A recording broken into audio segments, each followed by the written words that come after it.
قلنا اذا حلف ایک آدمی نے قسم اٹھائی لا یضرب امرأته کہ میں اپنی بیگم کو نہیں ماروں گا، اس قسم کے بعد مدشا رہا، اس کے بعد کو کھینچا او عزها یا ڈانٹوں سے کاٹا او خنقها یا اس کا گلا دبایا، یحنس اذا كان بوجه الاله، اذا كان اگر بوجه الاله نہ ہو تو پھر شیر صاحب کی تو عجیب چیز کرے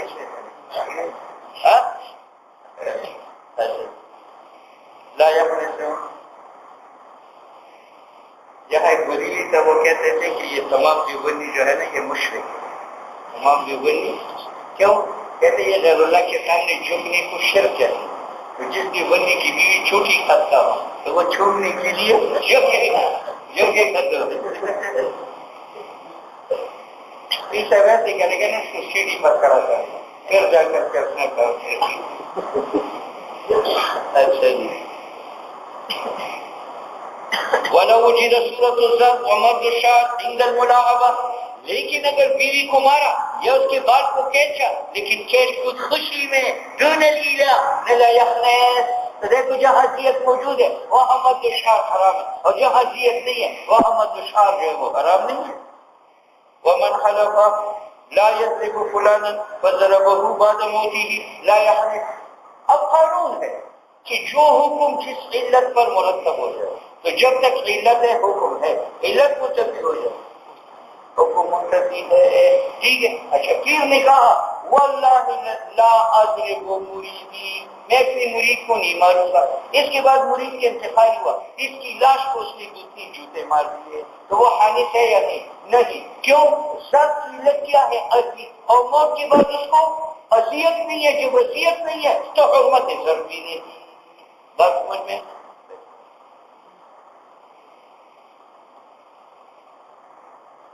ومن حلف پیر سے اپنی قسم اٹھائی لا یضرب فلان کہ میں اپنی مرید کو نہیں ماروں گا، فضربه بعد موتی، مرید کو مارا مرنے کے بعد، لا یحنس، کیوں؟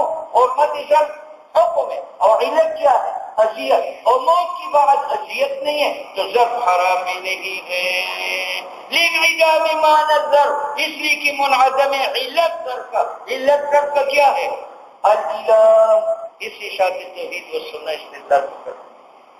ٹھیک ہے کہ مردوں سے تعلق منقطع ہو جاتا ہے. لیکن سما والے آئندہ دلیل پیش کرتے ہیں. ایک آدمی نے قسم اٹھائی کہ میں ان کے ساتھ بات نہیں کروں گا، اور جب مرا مرید تو پھر میں جا کر ان کے ساتھ کیا کی بات کی، تو وہ حادث نہیں ہوتا. حادث ولو ومن حلف لا يتكلم فلان فكلمه بعد موته لا يحنسه. یہاں سے شاید توحید استدلال پیش کرتے ہیں کہ دیکھو اگر وہ سما کرتا تو چاہیے کہ یہ حانث ہوتا، لیکن حانث نہیں ہوتا. معلوم ہوا کہ مردہ سما نہیں کرتا، یہاں سے استدلال کرتا. ٹھیک ہے. لیکن سما والے کہتے ہیں کہ پھر عذاب قبر سے بھی منکر ہو جاؤ، کیونکہ پہلے مسئلہ میں آیا ہے کہ میں اس کو نہیں ماروں گا، اور مارا موت کے بعد تو حانث نہیں ہے کیونکہ اذیت نہیں ہے، تو پھر کہو کہ قبر میں عذاب بھی، حالانکہ شاید توحید و سنہ عذاب قبر کی قائل ہے، فکری نہیں مانتے توحیدی مانتے. وَكَذَا لَوْ حَلَفَ، اچھا جی، وَكَذَا لَوْ حَلَفَ لَا يَتَكَلَّمُ فُلَانٌ فَكَلَّمَهُ بَعْدَ مَوْتِهِ لَا يَحْنث لِعَدَمِ الْإِفْهَامِ، یہ ان کو سمجھا نہیں سکتا. وَبِاعْتِبَارِ هَذَا الْمَعنى، بس یہی قانون ہے، جہاں علت ہو وہاں حکم ہے، جہاں علت نہ ہو وہاں حکم نہیں ہے. اچھا اذا حلف لا يأكل لحما فأكل لحم السمك أو الجراد لا يحنث. ایک آدمی نے قسم اٹھائی کہ میں گوشت نہیں کھاؤں گا، مروت نے قسم اٹھائی کہ میں گوشت نہیں کھاؤں گا، اس کے بعد اس نے سمک کا گوشت کھایا، ٹڈی کا گوشت کھایا تو حانث نہیں ہے، اگر سور کا گوشت کھایا تو حانث ہے. کیوں؟ لحم میں لام سین میم آیا ہے، اور یہ قوت پر دلالت کرتا ہے، یعنی طاقتور گوشت نہیں کھاؤں. اور طاقتور گوشت وہ ہے جو دم سے پیدا ہو، اور سمک اور ٹڈی میں ملق میں دم نہیں ہے، اور خنزیر میں دم ہے، یہ اور گرم ہو جائے گا. ٹھیک ہے. اذا حلف لا يأكل لحما، اس کے بعد لحم سمک جراد کا لا يحنث، کیونکہ لحم سمک اور جراد میں معنی نہیں ہے کس کا؟ لام سین قوت دم کا. اولو اکل الخنزیر والانسان يحنث، کیوں؟ لأن العالم جو شخص عالم باللغت بأول سما جب لحم کا لفظ سما کرے تو معلوم ہوگا کہ باعث اس یمین پر انما هو الاحتراز احتراز اس گوشت سے ہے جو پیدا ہوتا ہے دم سے تو یہ احتراز ہوا خالی دمویات سے تو حکم جو حرمت ہے وہ مرتب ہوگا اس میں اور خنزیر اور دم ہے لہذا اس کی کانی سے حادث ہے اور لحم اور جراد میں دم نہیں ہے پھر اس کی کانی سے حادث نہیں وَأَمَّا الْمُقْتَضَى اقتضاء النص اس کو کہتے ہیں کہ یہ کلام مذکور ہے لیکن صحیح نہیں ہے اس مذکور کی صحت کے لیے غیر مذکور کو آپ مذکور بناتے ہیں اقتضاء النص کا معنی کیا جعل غیر المذکور مذکورات لصحت مذکور میں نے آپ کو کہا آپ نے پاک دیکھا تم اپنا غلام آزاد کرو یہ مذکور کلام ہے یہ صحیح نہیں ہے کیونکہ یہ میں تصرف کرتا ہوں ملک غیر میں اور تصرف ملک غیر میں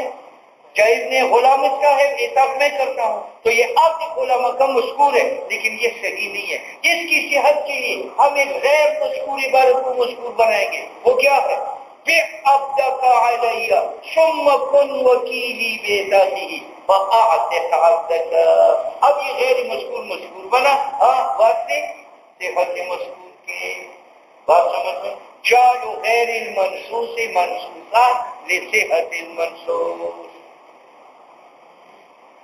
ہر چی مقتضا ہے فہو زیادت یہ غیر منصوص کو زائد کرنا ہے علی النص منصوص پر لا يتحقق معنی النص کہ صحیح نہ ہو معنی منصوص کا الا به مگر اس غیر منصوص سے کأن النص گویا کہ منصوص نص نے اقتضا ہو تقاضا کیا اس غیر منصوص کو لیصح تاکہ منصوص صحیح ہو جائے تاکہ صحیح ہو جائے فی نفسی معنی معنی منصوص کا مثال شرعیات میں دیکھو ایک آدمی نے بیوی کو کہا انت طالقون انت تو انت مبتدا ہے طالقون خبر ہے مبتدا اپنے خبر سے مل کر جملے اسمیہ خبریہ اور جملے اسمیہ خبریہ سب سے مکیان ہو ہے اس کا معنی کہ طلاق واقع ہو چکی ہے اور اب یہ سے خبر دے رہا ہے اور پہلے تو طلاق ہے نہیں تو یہ خاطر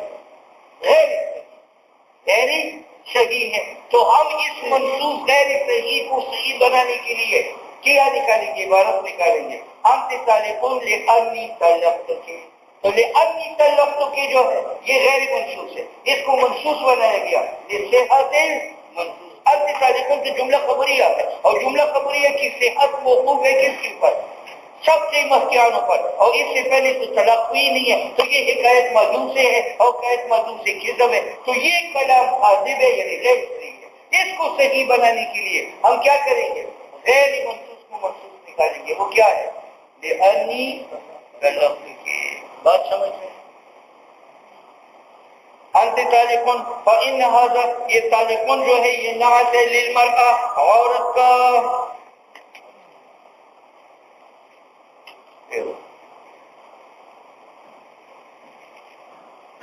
الا ان نعت تقاضا کرتا ہے مصدر کا فكأن المصدر موجود بطریق الاقتضاء یعنی اطلق کی او كذا قال آتق عبدك عني ب1000 درهم آزاد کرو اپنا غلام میری طرف سے 1000 روپے کے ساتھ فقال اس نے کہا آتا تو عتق واقع ہے عن الامر او فيجب عليه الالف یہ کب جب ہم غیر منصوص نکالیں گے یعنی بے عبدك علي ثم كن وكيلي بإتاقي عنه فآتق عبدك عني ب1000 ولو كان الامر نوى به الكفارہ اگر امیر نے نیت کفاری کی تھی یا قوم نوا کیونکہ وہ مالک بنا بے عبدك علي سے اور جب مالک بنا تو اس کے بعد اس کو وکیل بنائے بإتاقی وذلك لأن قولوا آتق عني ب1000 درهم یہ تقاضا کرتے ہیں معنی اس قول کا کہ بِعْ عَبْدَكَ عَنِّي ب1000 ثم كن وكيلي بِلِعْتَاقِهِ فآتق عنه فيسقط البيع بطريق الاقتضاء تو بیع ثابت ہے اقتضاء النص فيسقط القبول كذلك تو وہ اصل مالک کا قبول بیع کا وہ بھی ثابت ہے اقتضاء النص لأنه کیونکہ قبول رکن ہے فی باب البيع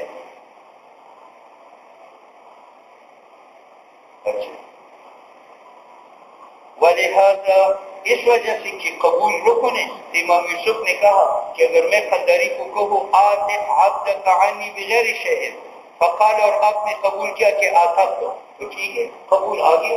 ہاں البتہ میری پر 1000 روپے نہیں ہے کیونکہ بغیر شیئن بتلاتا ہے کہ یہ اقتضاء النص سے جو ثابت ہے وہ بیع نہیں ہے بلکہ وہ ہبہ کیا ہے. يقع العتق عن الامر او يكون هذا مقتضيا او یہ مقتضی ہے ہبے کا کہ پہلے ہبہ کرو اور مقتضی ہے توکیل کا پھر وکیل بنو او لا يحتاج فيه الى القبض.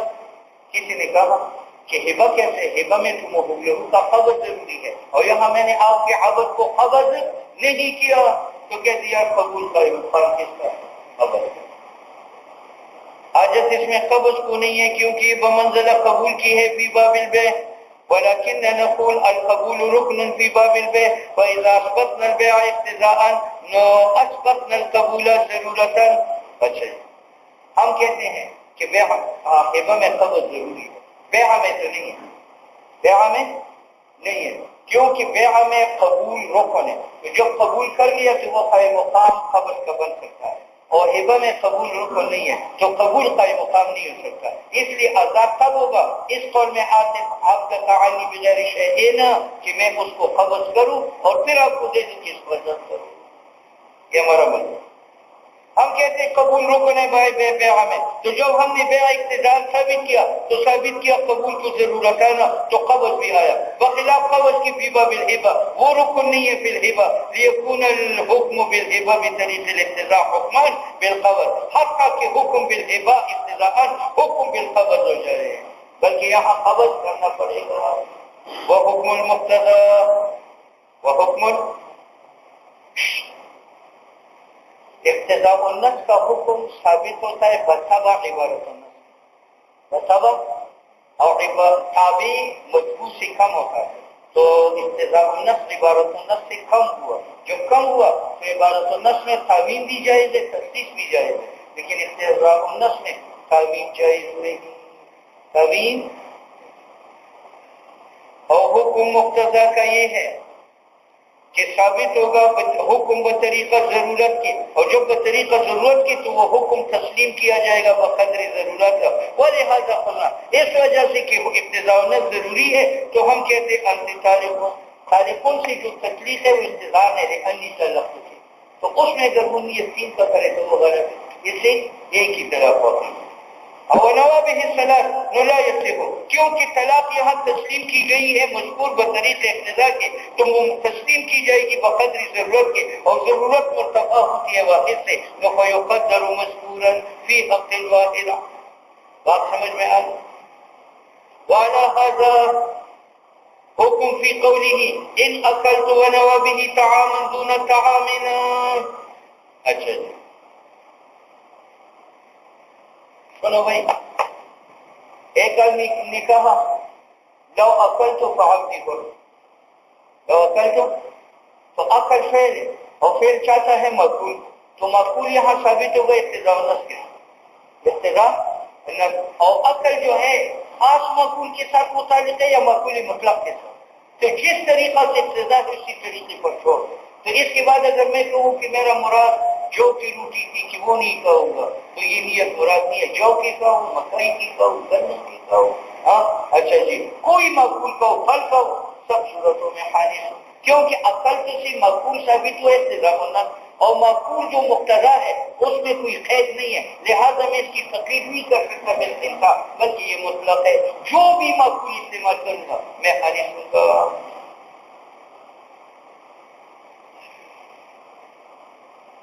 ان عقل تو اور نیت کیا طعام گندم دون طعام نہ جاؤ تو یہ غلط ہے کیونکہ عقل تو ہے یہ تقاضا کرتے ہے طعام مقبول کا تو یہ ثابت ہوا بھی طریقے اقتضاء کا تو مقدر ہے بقدر ضرورت اور ضرورت مرتفع ہے فرد مطلق سے اور تخصیص نہیں ہے فرد مطلق میں کیونکہ تخصیص مقتضی عموم کا ہے کہ پہلے عموم ہو بعد میں تخصیص کرے اور یہاں عموم نہیں ہے. ولو قال بعد الدخول اتدي ونوابه الطلاق فيقع الطلاق ابتداء. اچھا لاگے بارو کیا چیز بس اسی طریقے سے ایک آدمی نے بیوی کو کہا اتدی تم اپنی عدت گن لو تو عدت گننا جو ہے وہ فرع طلاق کا اتدی نے جو ہے تقاضا کیا طلاق کا کہ لأنی طلاق لأنی تو طلاق یہاں ثابت ہے عبارت النص کے ساتھ یا اقتضاء النص کے ساتھ. وكذلك لو قال بعض الدخول اعتدي ونوى به الطلاق فيقع الطلاق ابتداء، کیونکہ ابتداء عدت گزارنی تقاضا کند وجود طلاق، تو طلاق مقدر ہوگی موجود ضرورتاً ابتداء، یہی وجہ ہے کہ یہ ضرورتاً ہے تو اس سے طلاق رجعی واقع ہوگی. کیوں؟ اگر بائن واقع ہو جائے تو یہ ضرورت سے زیادہ، اور ابتداء تو ثابت ہے بقدری ضرورت، اور ضرورت پوری ہوتی ہے طلاق رجعی، کیونکہ طلاق بائن زائد ہے علی قدر ضرورت ولا يثبت، تو بے نفس ثابت نہیں ہے بطریق اقتضاء کی. اولا يقع الا واحدا. فصل فی الامر، فصل بس فی الامر،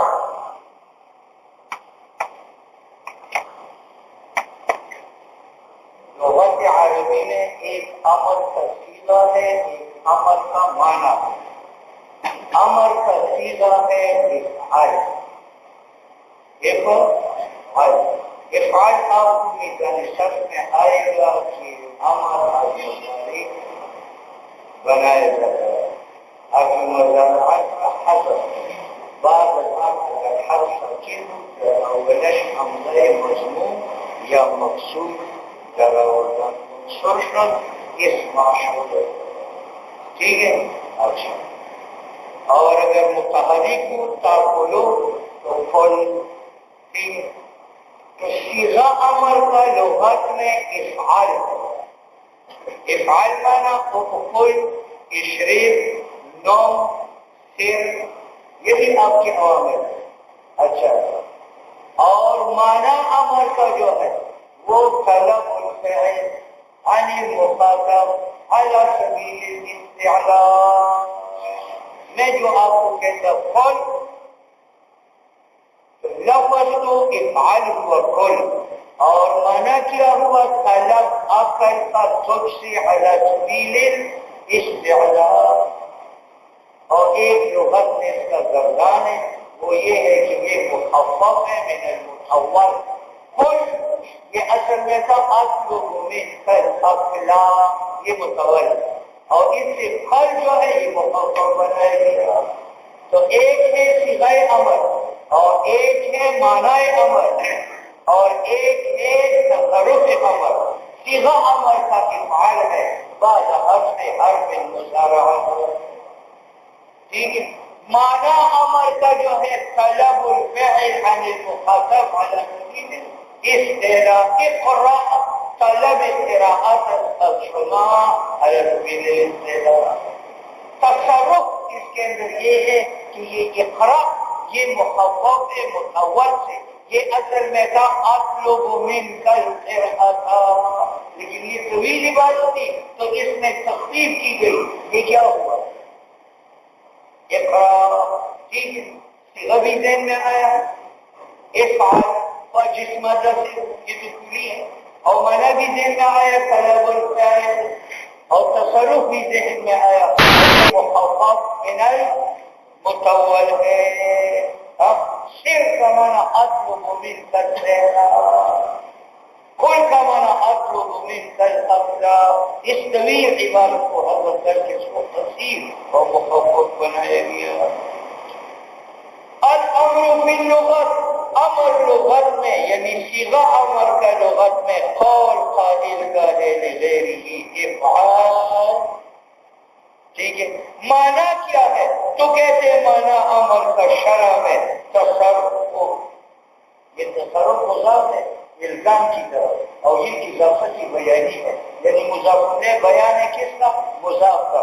اس کا معنی یہ شریعت میں امر ایک تصرف ہے، وہ تصرف کیا ہے؟ فعل کو لازم کرنا لغیر مخاطب. میں نے جو کہا اقرأ، تو یہ اقرا میرے ایک تصرف ہے، میرے ایک عمل ہے. وہ تصرف کیا ہے کہ میں قراءت آپ پر لازم کر دیتا ہوں. اچھا، تصرف الزام الفعل علی الغیر، یہ تصرف ہے کس کا؟ الزام فعل کا. تو تصرف کا بیان ہے الزام الفعل، یعنی ایجاب فعل کا علی الغیر مخاطب پر، ٹھیک ہے. اب سنو بھائی، صیغہ امر کا کیا ہوا؟ افعال، اور معنی کیا ہوا؟ طلب فعل. اب علماء کہتے ہیں کہ یہ افعال جو ہے یہ صیغہ ہے امر کا، اور طلب فعل یہ معنی ہے، تو علماء لکھتے ہیں کہ معنی مختص بھی صیغہ ہے، معنی مختص بھی صیغہ ہے، ٹھیک ہے۔ اس کا معنی کیا ہوا؟ معنی یہ کہ جہاں طلب فعل ہوگا وہاں امر ہوگا، افعال ہوگا، حالانکہ یہ غلط ہے، یہ غلط ہے۔ اصل کے اندر کلامی نفسی امر نہیں، تمنی ترجیح ہے، اور وہاں طلب فعل نہیں ہے، کیونکہ طلب مکلف چاہتا ہے اور تم اصل میں تھی نہیں۔ تو علماء کہتے ہیں کہ یہ جو معنی امر کا ہے اور صیغہ امر کا ہے ان میں ملازمہ ہے، جہاں طلب باشد افعال باشد، اور جہاں افعال باشد تو طلب باشد، ٹھیک ہے۔ لیکن یہ معنی غلط ہے، کیونکہ ازل کے اندر کلامی نفسی میں امر موجود ہے اور طلب نہیں، کیونکہ طلب چاہتا ہے مکلف کو اور ازل میں مکلف نہیں ہے۔ بات سمجھ میں؟ تو یہ معنی مراد نہیں ہے۔ اگر یہ معنی مراد ہوتا تو پھر چاہیے کہ کلامی نفسی ازلی میں امر ہے تو چاہیے کہ وہاں طلب بھی ہو، ٹھیک ہے۔ بعض لوگوں نے علماء کی اس قول کا معنی بیان کیا کہ طلب اور صیغہ امر میں ملازمہ ہے۔ اس کا معنی ہے کہ طلب کا وجوب آتا ہے بصیغۃ افعال، یعنی آپ پر قرات واجب کب ہوگی کہ میں کہوں کہ قرات۔ بات سمجھ میں؟ ہاں، تو بعض لوگوں نے کیا کہا کہ ان هذا المعنى يختص بهذه الصيغه، اس کا معنی یہ کہ اس معنی کا وجوب آئے گا کس کے؟ صیغہ امر سے، لیکن یہ بھی غلط ہے۔ کیوں؟ وجہ یہ کہ وجوب صلاۃ معنی ہے امر کا، اور اقیم الصلاۃ صیغہ ہے امر کا، اور من سے وجوب صلاۃ اقیمو سے نہیں آیا، وہ تو وقت سے آیا، جب وقت داخل ہوگا وجوب آئے گا۔ اقیم الصلاۃ تو ادا کیجیے، نفس وجوب جدا ہے، وجوب ادا جدا ہے۔ معلوم ہوا کہ یہ معنی بھی غلط ہے کہ وجوب اس معنی کا بالامر آئے گا۔ کرو کرو کرو صدر صاحب۔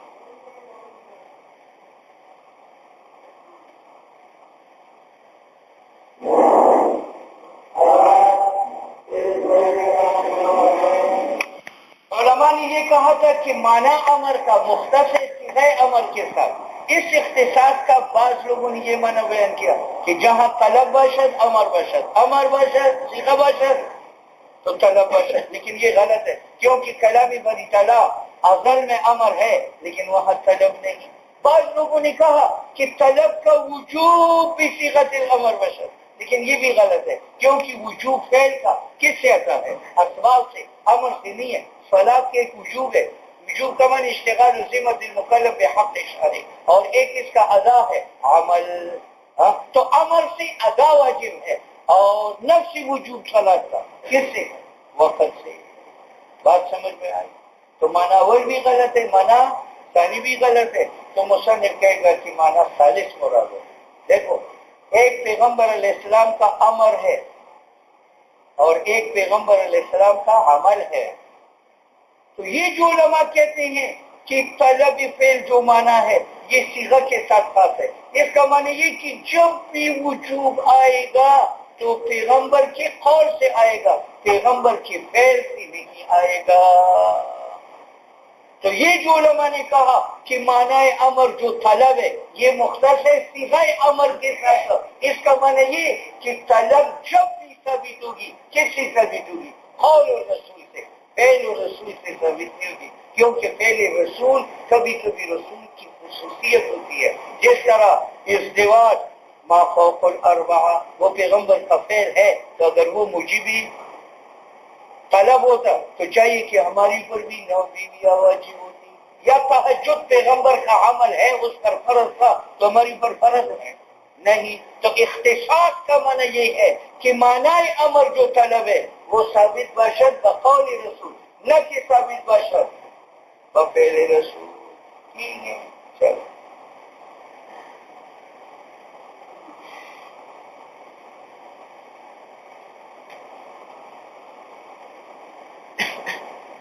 وذکر بعض الائمہ ان المراد بالامر کہ جو طلب مراد بالامر ہے وہ مختص ہے بصیغۃ الامر، یہ تو ان کا قول ہے. اس قول کی کتنی معنی ہے؟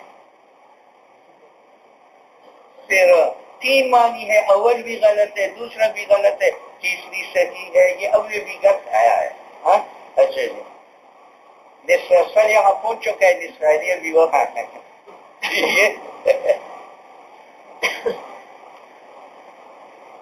علماء نے کہا کہ معنی امر مختص بصیغۃ الامر. اس قول کی 3 معنی ہیں. ایک معنی کیا ہے کہ جہاں امر ہوگا وہاں طلب ہوگی، لیکن یہ معنی غلط ہے کیونکہ کلام نفسی ازلی میں صیغہ امر کا ہے لیکن طلب نہیں. دوسرا معنی کیا ہے کہ وجوب طلب بصیغۃ الامر امر، لیکن یہ معنی بھی غلط ہے کیونکہ وجوب طلب بامر ثابت شود یا بوقت. تیسرا معنی صحیح ہے کہ معنی امر مختص بصیغۃ الامر. اس کا معنی یہ ہے کہ طلب فعل کا امر الرسول قول الرسول سے ثابت ہے اور فعل اور وسہل محال یکون معنی ہو کہ معنی قول ائمہ کا یہ ہو کہ ان حقیقت الامر طلب جو حقیقت امر کا وہ مختص بهذه صیغہ. یہ اس لیے غلط ہے کہ اللہ تعالیٰ متکلم ازل میں عندنا اور اللہ کا کلام ازل میں امر نہیں اخبار استخبار ہے اور محال وجود اس صیغے کا فی الازل. اس مراد یہاں طلب ہے والمح. دوسرا معنی کیا ہے یار؟ یہ جو کہتے ہیں کہ معنی امر مختص ہے صیغہ امر کے ساتھ، اس کا معنی ہے کہ معنی امر کا وجوب آئے گا کس سے؟ صیغہ امر سے. یہ بھی کیا ہے؟ غلط ہے کیونکہ وجوب قراءت کا اقرا سے ہے یا دخول وقت سے. وقت کا حال ہے کس کا معنی ہو کہ مراد بالامر عامر کا مختص بهذه الصیغہ، اس صیغہ کے ساتھ. اچھا جی کہاں؟ فإن المراد مراد شارع کا امر سے تو وجوب ہے صلاۃ کا علی العبد، اور یہ وجوب اس لیے تاکہ بندے کے چلے امتیاز ہو جائے، اور ثبوت واجب ہے بدون حاضر صیغہ وقت کی دخول سے. وقت سبب ہے وجوب صلاۃ کی. اس پر دلیل پیش کرتے ہیں کہ یار وجوب جو ہے وہ امر سے نہیں ہے. جس طرح ایمان ہماری پر واجب ہے اور امینوں سے یہ وجود نہیں ہے بلکہ تو علم یا تفکر اس حساب سے سناوت ہوتا ہے. اگر کسی کو تبلیغی جماعت گئی دین ملک کے پاس اور دعوت نہ بھی پہنچی ہو اس پر ایمان واجب ہے یا نہیں؟ علیہ نہ ہوا جب ایمان ایمان واجب علی من ان لوگوں پر لم تبلغه الدعوة جس کو دعوت نہ پہنچی ہو. اچھا جی بدون ورود سمع الامر. اسی وجہ سے بابا جی نے کہا اگر اللہ رسول نہ بھیجتا پھر بھی واجب ہوتا خلا پر معرفت خدا کی معرفت. تو دیکھو معرفت کیا ہے؟ وجوب ایمان ہے اور یہاں دعوت امر کی نہیں ہے. فیحمل تو پھر کیا معنی ہے یار کہ کہتے ہیں کہ ان مراد الامر مختص بصیغۃ الامر. کہتے اس کا معنی یہ ہے کہ وجوب طلب کا امکان ہے کہ قول رسول سے ثابت ہے، امکان ہے کہ فعل رسول سے ثابت ہو. تو علماء نے کہا کہ وجوب طلب کا مختص بصیغۃ الامر یعنی قول رسول سے تو صلاۃ واجب ہوگی اگر پیغمبر کہے صلو، لیکن فعل رسول سے صلاۃ کا وجوب نہیں ہوگا. ہو سکتا ہے کہ وہ فعل پیغمبر سے، پیغمبر کا قول امت کے لیے قانون ہوتا ہے، پیغمبر کا فعل امت کے لیے قانونی ہے. بعض افعال حضور صلی اللہ علیہ وسلم کی خصوصیت ہے جس طرح 9 بیویوں سے نکاح کرنا یا تہجد کا فرض ہونا یا صوم وصال رکھنا. فیحمل ذالک علماء کا یہ قول حمل ہوگا کہ مراد بالامر مختص بهذه الصیغہ ہے فی حق العبد بالشرعیات حتی کہ فعل رسول بمنزل قول رسول کی نہیں ہے. قول رسول کیا ہے کہ افعلوا. بات سمجھ میں آئی؟ اولا یلزم اعتقاد الوجوب، اور لازم نہیں ہے کہ ہمارا عقیدہ واجب ہو جائے بس سبب عمل کے. ہاں فعل رسول کی مطابعت جائز ہے لیکن 2 شرطوں پر. ایک ہی کہ پیغمبر نے اس فعل پر مواظبت کی ہو اور دوسرا ہے کہ عمل کرنے سے منع نہ کیا ہو. جیسے آپ صلی اللہ علیہ وسلم 4 سنت ظہر سے پہلے پڑھتے تھے، اس پر مواظبت بھی کی ہے اور اس پڑھنے سے منع بھی نہیں فرمایا. اور مطابعت نبی علیہ السلام کے افعال میں مطابعت ہوئی. تو مقید ہے کس کے ساتھ؟